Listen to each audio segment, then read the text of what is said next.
हम एक विधायक, हम राज्य सरकार को बोलेंगे, कौन से बोली हम सेंट्रल गवर्नमेंट बोलेंगे?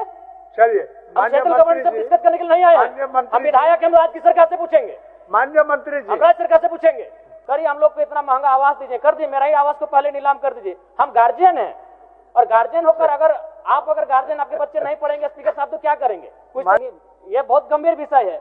और नहीं तो जो विधायक निधि है नहीं दीजिए। ऐसे भी हमको 5 करोड़ में क्या बनाते हैं? पीसीसी बनाते हैं।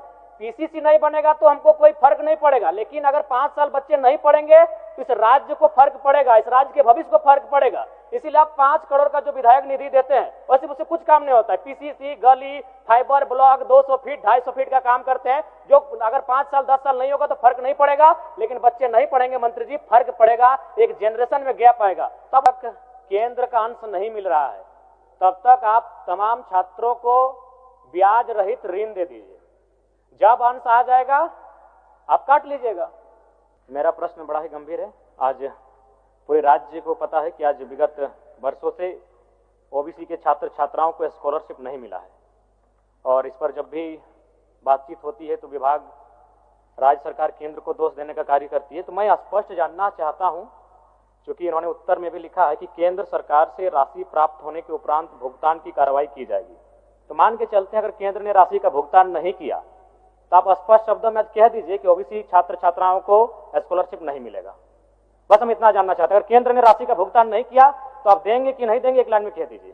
काहे इतना मतलब विवाद खड़ा करना, छात्र राजनीति में क्यों पिसेंगे? एक लाइन में, अगर केंद्र ने राशि का भुगतान नहीं किया तो आप देंगे या नहीं देंगे? माननीय मंत्री महोदय। माननीय मंत्री जी, सर क्लास 1 से 8 तक कोई प्रॉब्लम नहीं है ओबीसी का, क्योंकि सारा पैसा स्टेट देती है। प्रॉब्लम सर 9 और 10 और पोस्ट मैट्रिक का है, और इन दोनों में 60-40 का रेशियो है। अब कानून बना है तो बना है सर, तो हम लोग तो वेट करते हैं, और इसीलिए हम मंत्री जी के पास भी गए, भारत सरकार के पास, और उनको सारा आंकड़ा भी बताए कि आप हमको देंगे तभी मेरा जो मेरा बजट का पैसा है सो खुलेगा। मतलब मेरे पास फाइनेंस रेजुलेशन है फाइनेंस डिपार्टमेंट का कि हाँ, कि वो नहीं देगा तो ये नहीं खुलेगा। जैसे हम मांगने गए सर तो वो सिर्फ 3 करोड़ रुपया दिया हमको, तो उसका 2.5 करोड़ रुपया राज्यांश निकल गया, तो 6 करोड़ रुपया मात्र हुआ। तो ये 6 करोड़ रुपया में तो होगा नहीं। अब हम फिर भी वेट कर रहे थे कि वो अगर आ जाए, मिल जाए, क्योंकि वो आ करके बोले भी कि मंत्री गए थे और हम उसको एश्योर किए हैं कि और ज्यादा पैसा हम भेजेंगे, लेकिन अभी तक वो आया नहीं सर। तो क्या पता आएगा कि नहीं आएगा, हम लोग भी असमंजस में हैं, और नहीं आएगा तो हमारे बच्चों का क्या होगा ये भी हम लोग सोच रहे हैं सर। और इसीलिए हमारे पास बजट में जो पैसा है, क्योंकि उसके लिए एक प्रावधान है कि उधर से आएगा तभी हम खोल सकते हैं, इसको शिथिल करने की आवश्यकता हम महसूस कर रहे हैं सर। हमको देना है सभी ओबीसी बच्चों को, उसको आगे बढ़ाने के लिए हमको महसूस है इस बात को। इसलिए सर करीब करीब हमारे पास काफी इतना पैसा है जिससे कि ये संभव हो जाएगा। बजट के अनुसार 275 और 9-10 के लिए 39 करोड़ और 275 करोड़ है हमारा पोस्ट मैट्रिक के लिए, इतना पैसा है। तो ये शिथिलीकरण के लिए हम लोग लेटर लिख रहे हैं। कल हमने पीठ पत्र भी जारी कर दिया सेक्रेटरी को कि आप इसका वैकल्पिक व्यवस्था करें।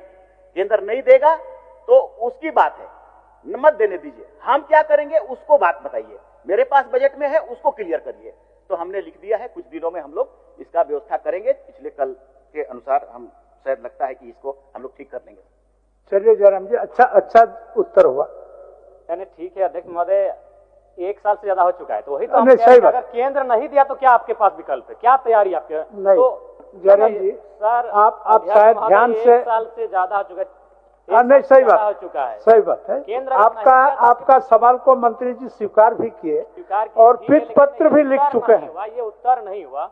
अच्छा, हम थोड़ा सा उनके आंकड़ों के अनुसार ही जानना चाहेंगे मंत्री जी से कि 2023-24 में कितना राशि स्कॉलरशिप के लिए भुगतान किया गया था 2023-24 में?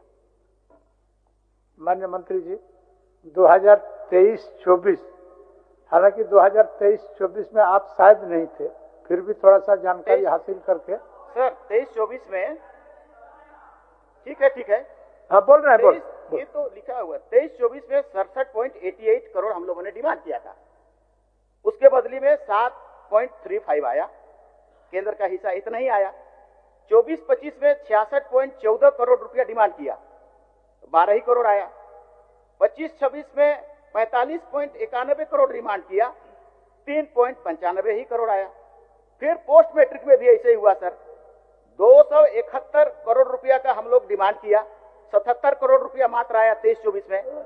24-25 में 353 करोड़ का डिमांड किया, आया 33 करोड़। अभी 25-26 में 370 करोड़ का जरूरत है, उसमें जीरो आया, एक और नहीं आया। तो नहीं आ रहा है तो क्या करेंगे हम लोग सर? वही तो मैं कह रहा हूं कि ठीक है, मैं एक सुझाव देना चाहूंगा। बताइए सुझाव बताइए। मैं एक सुझाव देना चाहूंगा कि जब तक केंद्र का अंश नहीं मिल रहा है तब तक आप तमाम छात्रों को ब्याज रहित ऋण दे दीजिए। जब अंश आ जाएगा आप काट लीजिएगा। ये बहुत गंभीर विषय है। और नहीं तो जो विधायक निधि है नहीं दीजिए। ऐसे भी हमको 5 करोड़ में क्या बनाते हैं, पीसीसी बनाते हैं। पीसीसी नहीं बनेगा तो हमको कोई फर्क नहीं पड़ेगा, लेकिन अगर 5 साल बच्चे नहीं पढ़ेंगे तो इस राज्य को फर्क पड़ेगा, इस राज्य के भविष्य को फर्क पड़ेगा। इसीलिए आप 5 करोड़ का जो विधायक निधि देते हैं वैसे उससे कुछ काम नहीं होता है। पीसीसी, गली, फाइबर ब्लॉक 200 फीट 250 फीट का काम करते हैं, जो अगर 5 साल 10 साल नहीं होगा तो फर्क नहीं पड़ेगा, लेकिन बच्चे नहीं पढ़ेंगे मंत्री जी, फर्क पड़ेगा, एक जनरेशन में गैप आएगा। तो आप उसे रोक दीजिए। करिए, हम लोग को इतना महंगा आवास दीजिए, कर दिए, मेरा ही आवास को पहले नीलाम कर दीजिए। हम गार्जियन हैं और गार्जियन होकर अगर गार्जियन आपके बच्चे नहीं पढ़ेंगे स्पीकर साहब तो क्या करेंगे, कुछ उपाय करेंगे? माननीय सदस्य, नहीं, मैं सुझाव दे रहा हूं कि आप उनको ऋण दीजिए। भावना से नहीं तो 1 साल बीत चुका है, 1 साल बीत चुका है। भावना कुछ 15 दिन के लिए होता है, भावना 15 दिन के लिए होता है, आपका भावना सही है, आपका भावना सही है। मैं तो सुझाव दे रहा हूं कि उनको ऋण दीजिए, बिना ब्याज के ऋण दीजिए। हम सेंट्रल गवर्नमेंट क्यों बोलेंगे? हम एक विधायक हैं, हम राज्य सरकार को बोलेंगे। कौन से बोली हम सेंट्रल गवर्नमेंट बोलेंगे? चलिए, हम सेंट्रल गवर्नमेंट से डिस्कस करने के लिए नहीं आए हैं। हम विधायक हैं, हम राज्य की सरकार से पूछेंगे। माननीय मंत्री जी, हम राज्य सरकार से पूछेंगे। बोल रहा है, ये ऋण का बात नहीं है। हमने जैसा आपको कहा सर, मैंने क्या कहा? मैंने ये कहा कि पीत पत्र हमने जारी किया है वित्त विभाग का रेजुलेशन को शिथिलीकरण करने के लिए। तो क्यों ऐसा किया? पैसा लाने के लिए। ज्यादा से ज्यादा जल्दी से जल्दी पैसा आएगा, हम लोग डिस्ट्रीब्यूट करेंगे। लेकिन हम केंद्र का हिस्सा है तो उसको देना उसका ऑब्लिगेशन था कि नहीं था? उसको वेट करेंगे कि नहीं? वेट कर रहे थे, नहीं आया तो अब हम अपना प्रक्रिया शुरू कर दिए स्टेट का पैसा देने के लिए। कुछ समय लगेगा, कर देंगे हम लोग। ठीक, कर देंगे। अध्यक्ष महोदय, इससे संतुष्ट थोड़ी हो पा रहे हैं। आप नहीं दिया केंद्र तो क्या करेंगे? वही एक लाइन बोल दीजिए। नहीं, हम कुछ नहीं, बोल दीजिए एक लाइन में कि अगर केंद्र का अंश नहीं आया तो राज्य के ओबीसी छात्रों को स्कॉलरशिप नहीं देंगे। जयराम जी, माननीय मंत्री ने बड़ी उदारता के साथ आपको जवाब दिया।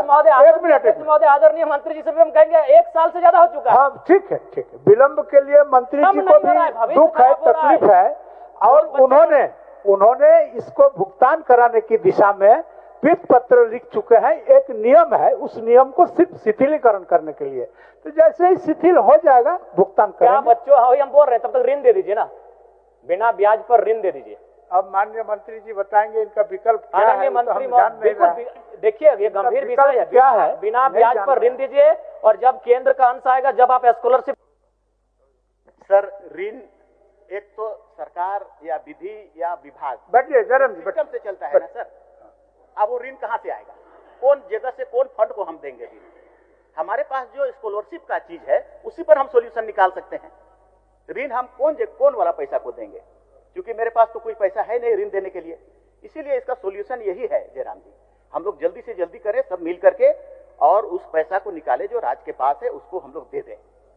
जल्दी करें इस पर। थोड़ा समय दीजिए जयराम जी, थोड़ा समय पर्याप्त है। क्योंकि और भी माननीय सदस्यों को सवाल पूछना है, लेकिन हम संतुष्ट हो पाए ना राज्य के छात्र संतुष्ट हो पाए।